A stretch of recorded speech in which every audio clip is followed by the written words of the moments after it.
Dillon Danis is fighting Warren Spencer in August. Now, who's going to win this fight? Well, first of all, who's going to win this fight? Let's take a look at their latest performances, in which Dillon Danis fought Kyle Walker, in which Dillon Danis got Kyle Walker in a toe hold and made him tap in round one. Look at the position. He's going to go for a toe hold. There you go. And it is over. After this, Dillon Danis went on to fight Max Humphrey, in which Dillon Danis got Max Humphrey in an armbar and made him tap in round one. And now he has it out. Belly down armbar. Now let's take a look at Warren Spencer's latest performances, in which he fought Nick Lamau, in which both started out very fast until Nick Lamau rocked Warren Spencer in round two. That's all it takes is one. Some strikes. Oh, Goodness! But then both went back and forth, both landed some great shots, but Warren Spencer won by decision. Warren the Mechanic!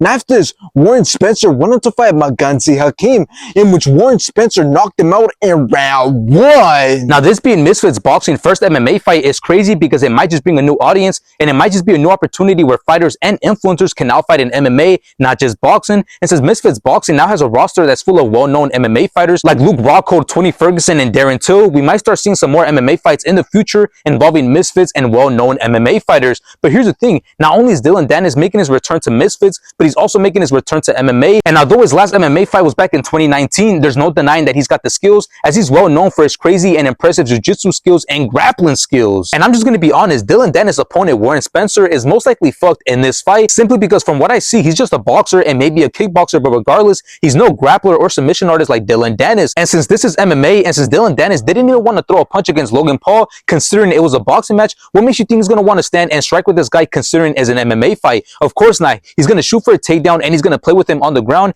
and he's most likely going to break something if Warren Spencer doesn't end up tapping. So in the end, I obviously got Dillon Danis winning this fight, and since I think he knows he could submit Warren Spencer in round one, I think he's going to want to entertain the fans a little bit and just look towards taunting and embarrassing him before ultimately making him tap. Now, I believe that Dillon Danis fighting in MMA and in Misfits is a good idea because how many good opponents he could get that will make big and crazy events, but I think him returning to boxing will be a lot better because there's a lot more fights for him there, as there's a lot more bigger names who will want to fight him, but in boxing, not in MMA.